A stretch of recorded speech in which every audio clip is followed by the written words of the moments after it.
अजीत रंजन दास जी जौनपुर से। राधे राधे महाराज जी। महाराज जी, आपकी आध्यात्मिक जीवन यात्रा में जो स्थान पूज्य पाद श्री उड़िया बाबा जी का रहा है, दास के हृदय में आपके चरण कमलों की उपस्थिति की वैसी ही दशा है। महाराज श्री दास के ऊपर आशीर्वाद से अविसिंचित दृष्टि से शक्तिपात करने की महती कृपा करें, जिससे आपके इस दास का कुछ भजन बनने लगे। महाराज जी, नाम जप में उपांशु के बाद मानसिक और पश्यंती में नाम जप के चलते ही की स्थिति क्या होती है महाराज जी? मतलब नाम में उपांशु के बाद जब मानसिक और पश्यंती में नाम जप चलने की स्थिति जानना चाह रहे हैं महाराज जी। फिर चलाना नहीं होता, करता नहीं रहता, वो केवल देखता रहता है और स्वाद लेता रहता है। जब वाचिक के बाद उपांश, उपांश के बाद मानसिक, और मानसिक जब परिपक्व अवस्था हो जाती है तो केवल सुनता रहता है, देखता रहता है।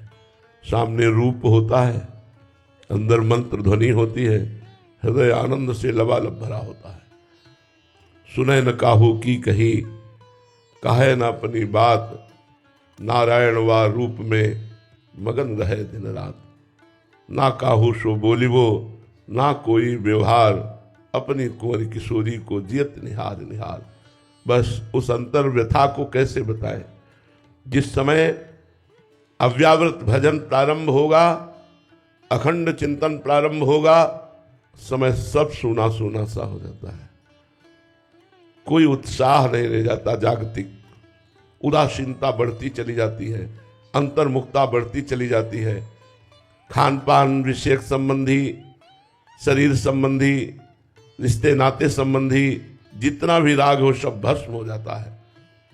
बस जीवन केवल प्रभु चलाते हैं उसका, जिसका अव्यावृत भजन चल रहा है, अखंड भजन चल रहा है, केवल प्रभु जीवन चलाते, प्रभु भोजन पवाते, प्रभु से क्रिया कराते, प्रभु से बुलवाते हैं, प्रभु उसको हंसाते हैं, प्रभु उससे चेष्टा कराते हैं। वो स्वयं में तो खो गया, स्वयं में खो जाता है।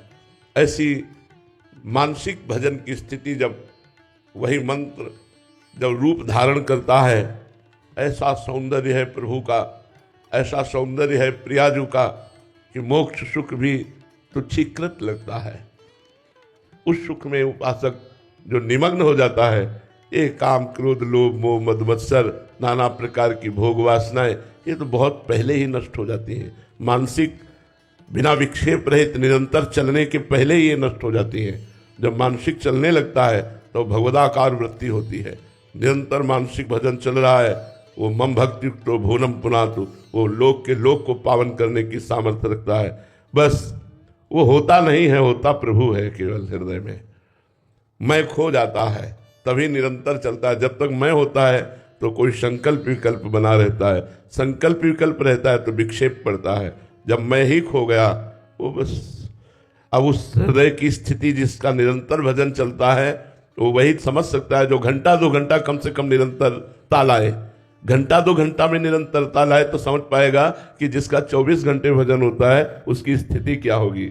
अद्भुत मादकता, अद्भुत नशा, अब भजन के प्रति अद्भुत भूख, रात दिन भजन होने पर भी भजन की भूख इतनी कि उसे चैन नहीं मिल रहा।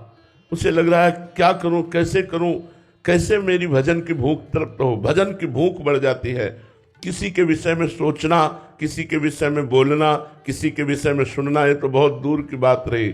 इतनी क्षुधा भजन की बढ़ जाती है कि वो अपनी भी नहीं सुनता, वो अपनी भी सब जितनी शरीर संबंधी चेष्टाएं सब शिथिल हो जाती है और भजन में डूबा हुआ वो भगवान को अधीन कर लेता है। उसी के हृदय में प्रेम प्रकट होता है और उसी के हृदय में प्रेमाधीन भगवान प्रकाशित हो जाते हैं, जो निरंतर भजन परायण रहता है।